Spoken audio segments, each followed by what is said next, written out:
المؤمنین۔ ترجمہ: اور ان سے ان کے نبی نے فرمایا، اس کی بادشاہی کی نشانی یہ ہے کہ تمہارے پاس وہ تابوت آ جائے گا جس میں تمہارے رب کی طرف سے دلوں کا چین ہے، اور معزز موسیٰ اور معزز ہارون کی چھوڑی ہوئی چیزوں کا بقیہ ہے۔ فرشتے اسے اٹھائے ہوئے ہوں گے، بے شک اس میں تمہارے لیے بڑی نشانی ہے اگر تم ایمان والے ہو۔ بنی اسرائیل نے چونکہ طالوت کی بادشاہت پر کوئی نشانی مانگی تھی، تو اس پر حکم الہی سے حضرت شمویل علیہ السلام نے فرمایا کہ طالوت کی بادشاہی کی نشانی یہ ہے کہ تمہارے پاس تمہارا مشہور و معروف بابرکت تابوت آ جائے گا جس سے تمہیں تسکین ملتی تھی اور جس میں حضرت موسیٰ علیہ السلام، حضرت ہارون علیہ السلام کے تبرکات تھے۔ یہ تابوت اللہ تعالیٰ نے حضرت آدم علیہ السلام پر نازل فرمایا تھا، اور اس میں تمام انبیاء کرام علیہ السلام کی تصویریں تھیں، تو ان کے مکانات کی تصویریں تھیں، اور آخر میں حضور سید الانبیاء صلی اللہ تعالیٰ علیہ وآلہ وسلم کی اور حضور پر نور صلی اللہ تعالیٰ علیہ وآلہ وسلم کے مقدس گھر کی تصویر ایک سرخ یاقوت میں تھی، جس میں آپ صلی اللہ تعالیٰ علیہ وآلہ وسلم نماز کی حالت میں قیام ہے، اور آپ صلی اللہ تعالیٰ علیہ وآلہ وسلم کے ارد گرد آپ کے صحابہ کرام رضی اللہ عنہم موجود ہیں۔ حضرت آدم علیہ نبینا علیہ السلام نے ان تصویروں کو دیکھا۔ یہ صندوق نسل در نسل منتقل ہوتا ہوا حضرت موسیٰ علیہ السلام تک پہنچا۔ آپ اس میں توریت بھی رکھتے تھے اور اپنا مخصوص سامان بھی، چنانچہ اس تابوت میں توریت کی تختیوں کے ٹکڑے بھی تھے، حضرت موسیٰ علیہ السلام کا عصا اور آپ کے کپڑے اور آپ کے نالین شریفین، اور حضرت ہارون علیہ السلام کا عمامہ اور ان کی عصا، اور تھوڑا سا من جو بنی اسرائیل پر نازل ہوتا تھا، آسمانی کھانا من۔ اور موسیٰ علیہ السلام جنگ کے موقع پر اس صندوق کو آگے رکھتے تھے، اس سے بنی اسرائیل کے دلوں کو تسکین رہتی تھی۔ آپ علیہ السلام کے بعد یہ تابوت بنی اسرائیل میں چلتا آیا، جب انہیں کوئی مشکل درپیش ہوتی تو وہ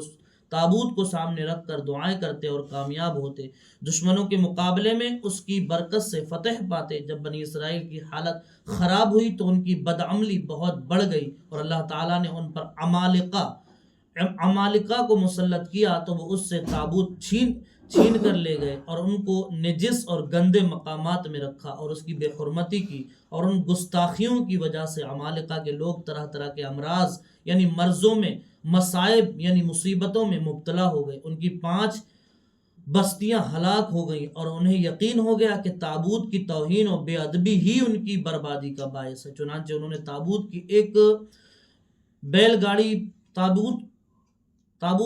گاڑی پر رکھ کر بیلوں کو چھوڑ دیا، اور فرشتے اسے بنی اسرائیل کے سامنے طالوت کے پاس لائے، اور چونکہ اس تابوت کا آنا بنی اسرائیل کے لیے طالوت کی بادشاہی کی نشانی قرار دیا گیا تھا، لہٰذا بنی اسرائیل نے یہ دیکھ کر طالوت کی بادشاہی کو تسلیم کر لیا اور بلا تاخیر جہاد کے لیے آمادہ ہو گئے، یعنی تیار ہو گئے، کیونکہ تابوت کے آنے سے انہیں اپنی فتح کا یقین ہو گیا۔ طالوت نے بنی اسرائیل میں سے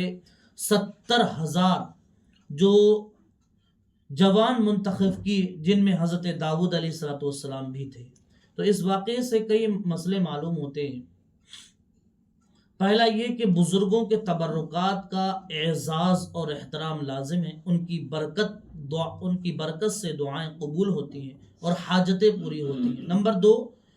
تبرکات کی تعظیم گزشتہ انبیاء کرام علیہ السلام سے چلتی آ رہی ہے۔ سورہ یوسف میں بھی حضرت یوسف علیہ السلام کی کرتے کی برکت سے حضرت یعقوب علیہ السلام کی آنکھوں کی روشنی درست ہونے کا واقعہ ذکر ہے۔ تیسرا یہ کہ تبرکات کی بے ادبی اور گستاخی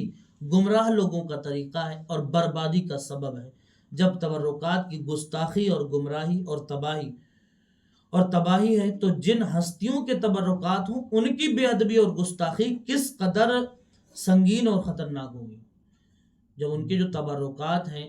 تو ان کے بارے میں جب اس طرح سے بے ادبی و گستاخی ہے، اور خود ان کے بارے میں اگر کوئی کہے، تو اللہ تعالیٰ کے پیاروں سے نسبت رکھنے والی ہر چیز بابرکت ہوتی ہے۔ جیسے تابوت میں حضرت موسیٰ علیہ السلام کی نالین شریفین یعنی پاؤں میں پہننے کے جوڑے بھی برکت کا ذریعہ تھے۔ یاد رہے کہ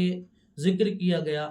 تابوت میں انبیاء کرام علیہ الصلوۃ والسلام کی جو تصویریں تھیں وہ کسی آدمی کی بنائی ہوئی نہ تھی بلکہ اللہ تعالیٰ کی طرف سے آئی تھی.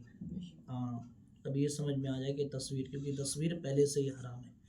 صلو علی الحبیب صلی اللہ تعالی علی